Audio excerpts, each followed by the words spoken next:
In the quaint town of Willow Creek, nestled amidst rolling hills and dense forests, lived a couple named Emily and James. Their love was the envy of the town, their bond seemingly unbreakable as they walked hand in hand through the cobblestone streets, their laughter echoing through the crisp autumn air. But beneath the surface of their idyllic life, a dark secret lurked, waiting to be unearthed. One stormy night, as Emily sat by the fire reading a book, James returned home from a late shift at the hospital where he worked as a doctor. His face was pale, his hands trembling as he removed his coat and collapsed into a nearby armchair. Concerned, Emily rushed to his side, but James brushed off her inquiries with a forced smile, insisting that he was simply tired from a long day's work. But as the days turned into weeks, Emily couldn't shake the feeling that something was amiss.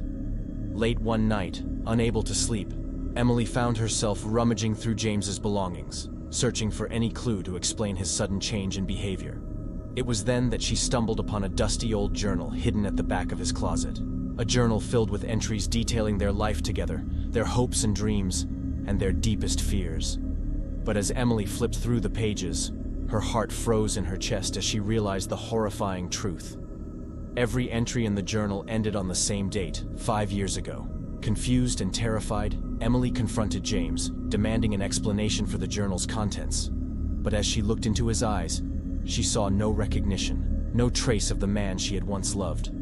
Desperate for answers, Emily turned to the townsfolk for help, but none could offer an explanation for James's mysterious past. It was as if he had simply appeared out of thin air, with no memory of the life he had once lived.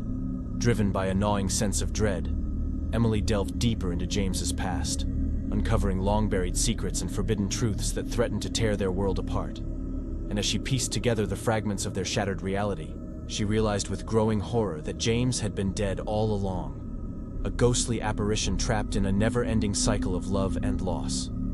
Haunted by the realization that she had been living a lie, Emily fled into the night, leaving behind the empty shell of the man she had once called husband. And as she disappeared into the darkness, she couldn't shake the feeling that James's ghostly presence lingered, watching her every move with hollow eyes filled with longing and despair. Once upon a time, in a sleepy village nestled deep within the forest, there lived a little girl named Lily. Lily was a curious child, always eager to explore the woods that surrounded her home, despite the warnings of her parents to never venture too far into the darkness beyond.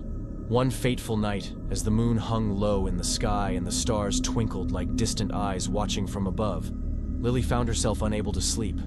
Restless and curious, she slipped out of bed and tiptoed quietly out of the house, drawn by an irresistible urge to explore the forest under the cover of darkness.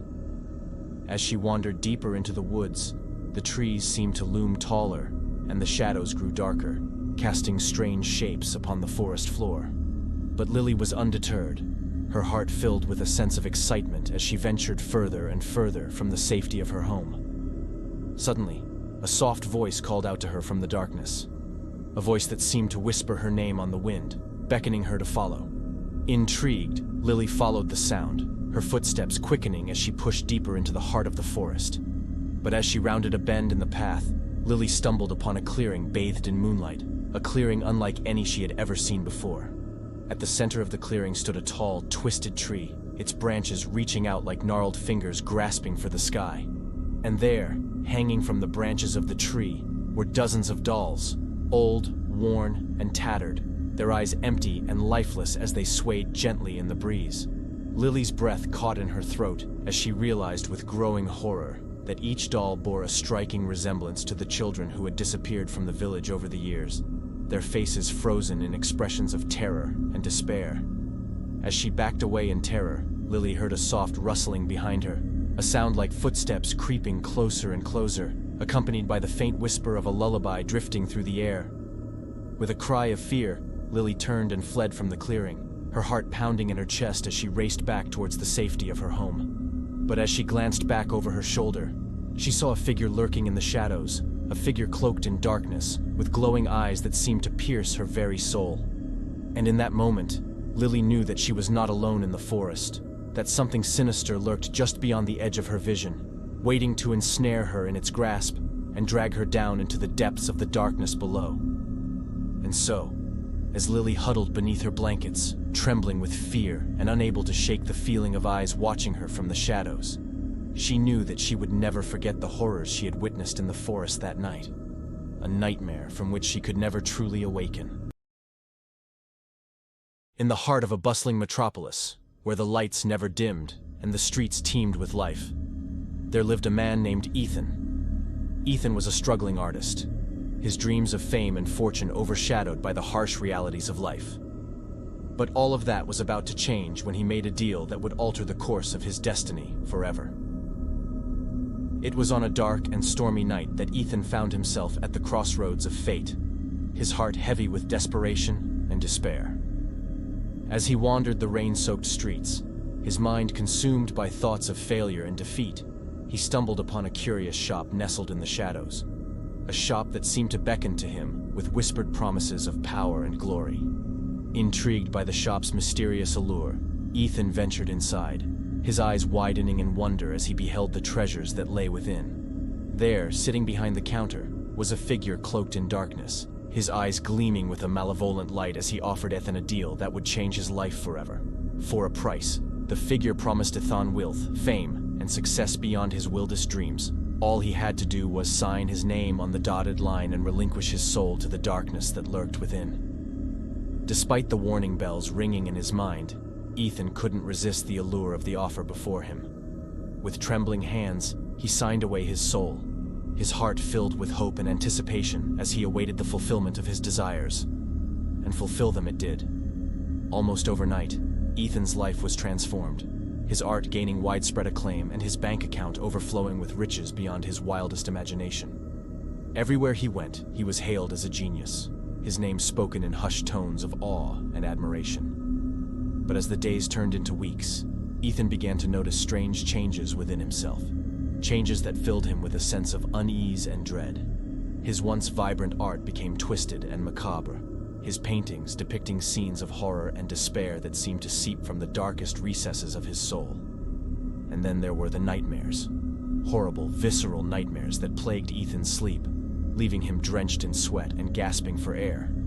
In his dreams, he was tormented by visions of demons and monsters, their blood-red eyes burning into his very soul as they whispered promises of eternal damnation. As the horrors of his deal began to close in around him, Ethan realized with growing horror the true cost of his newfound success. For in selling his soul to the darkness, he had unwittingly opened a door that could never be closed, a door that led straight to the depths of hell itself. Desperate to break free from the grip of the darkness that consumed him, Ethan sought out the mysterious figure who had offered him the deal in the first place, hoping against hope that he could find a way to reclaim his soul and undo the horrors he had unleashed. But when he returned to the shop, he found it empty, the door locked and barred against him as if it had never existed at all. And as Ethan stood alone in the darkness, his heart heavy with regret and despair, he realized with a sinking feeling that he was truly and irreversibly damned. For in selling his soul to the darkness, Ethan had traded away everything that made him human, leaving behind nothing but a hollow shell of the man he once was, a man condemned to walk the earth for all eternity, haunted by the horrifying implications of his fateful decision. In the heart of the bustling city, where the noise of traffic and the glow of neon signs drowned out the whispers of the night, there stood a decrepit dive bar known only as the Devil's Den. It was a place where the lost and the broken sought refuge from the harsh realities of the world, drowning their sorrows in cheap liquor and fading hopes.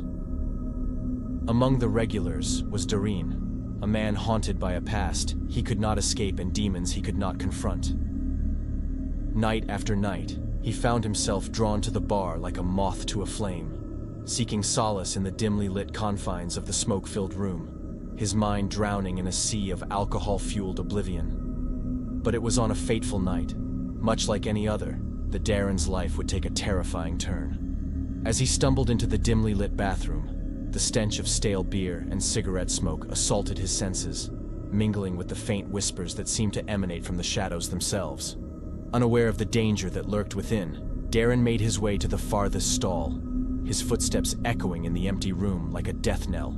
With a shaky hand, he pushed open the door and stepped inside, the creak of the hinges reverberating through the silence like a warning. As he closed the door behind him, a chill ran down Darren's spine, a feeling of unease that seemed to seep into his very bones. Ignoring the sensation, he approached the graffiti-covered walls, his reflection staring back at him with hollow eyes that seemed to pierce his soul. But as he reached out a trembling hand to touch the mirror, it rippled like water, distorting his reflection into a grotesque mockery of himself.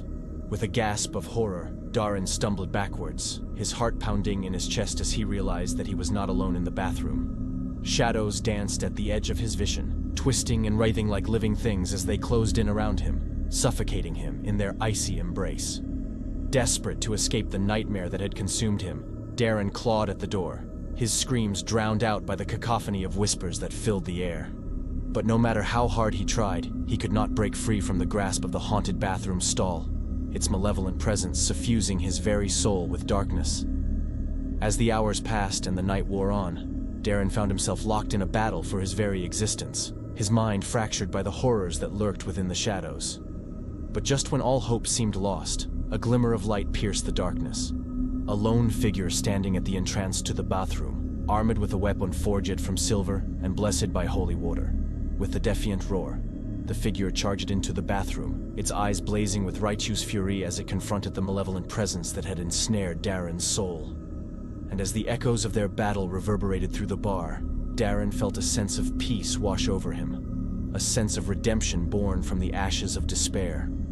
In the end, Darren emerged from the bathroom a changed man, his soul cleansed by the fires of hell and his spirit reborn in the crucible of adversity.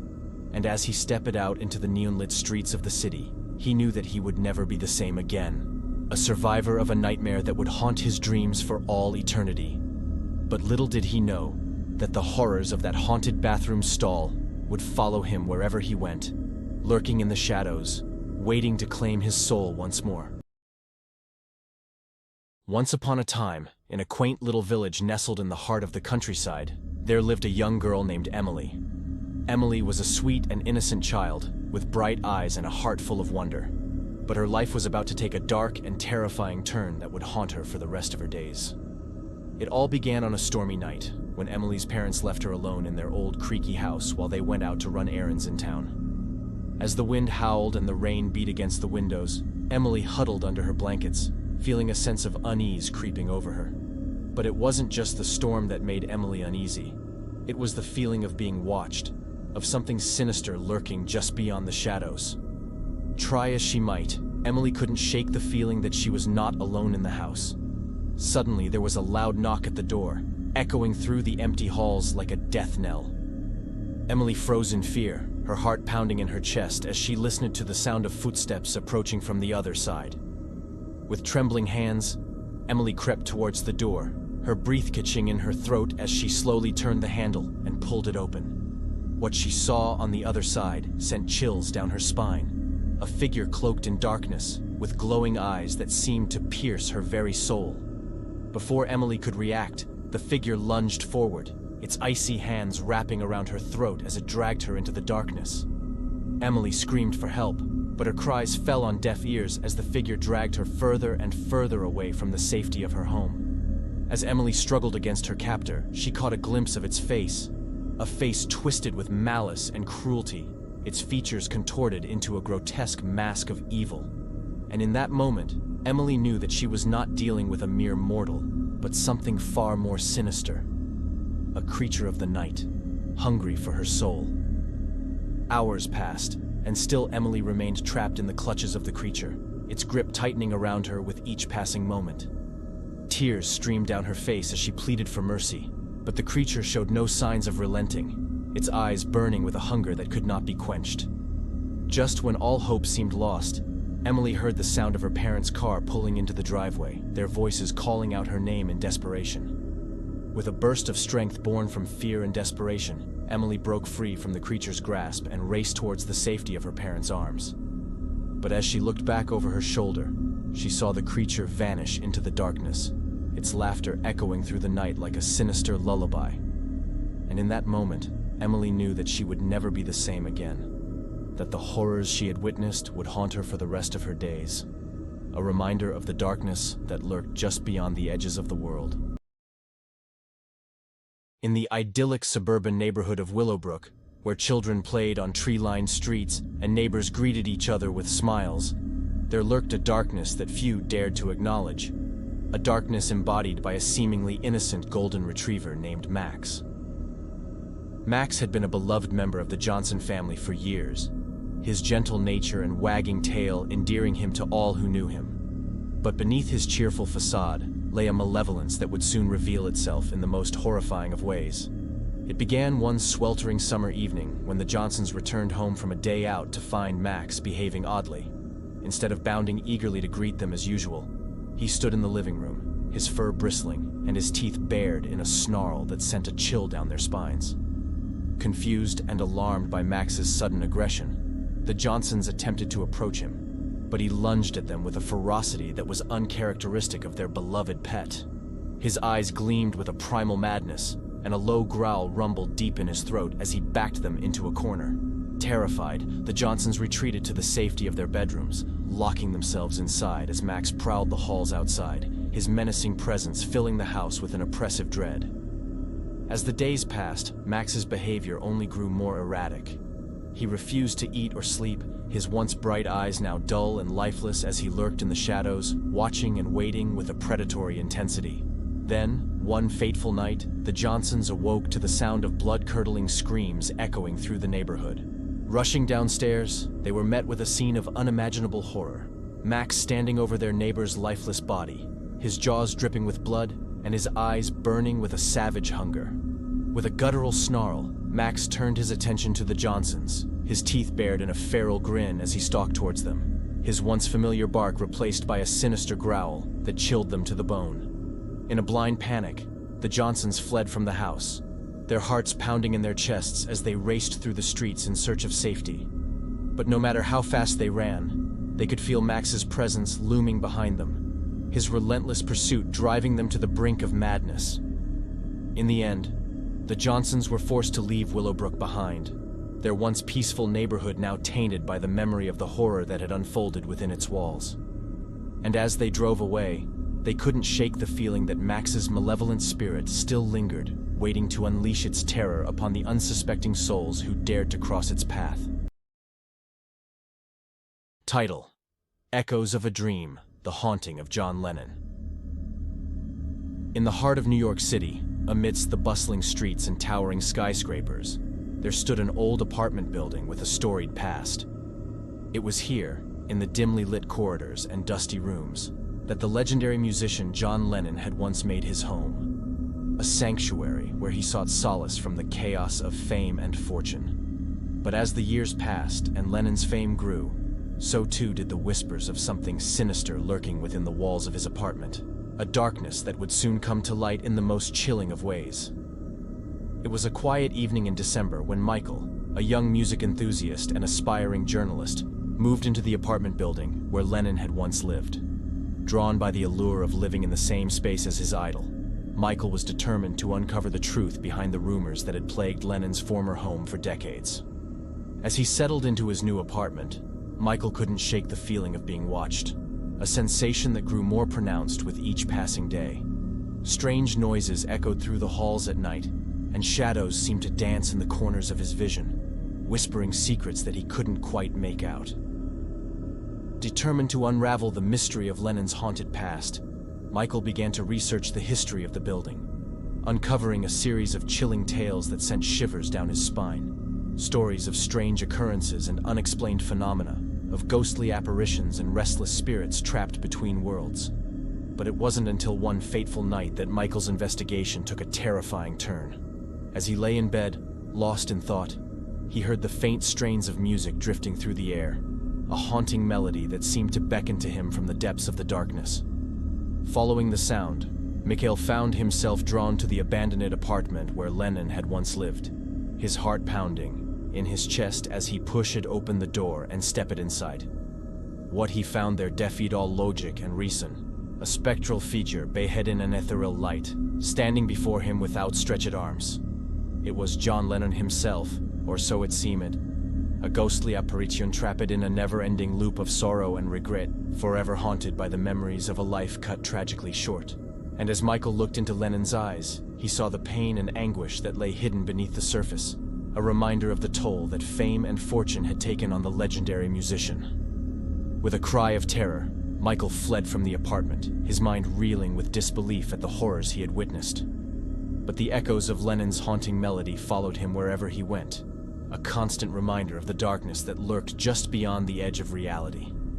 And as Michael gazed up at the apartment building, its windows dark and foreboding in the moonlight, he couldn't help but wonder if Lennon's restless spirit still wandered its halls, trapped in a never-ending nightmare from which there was no escape.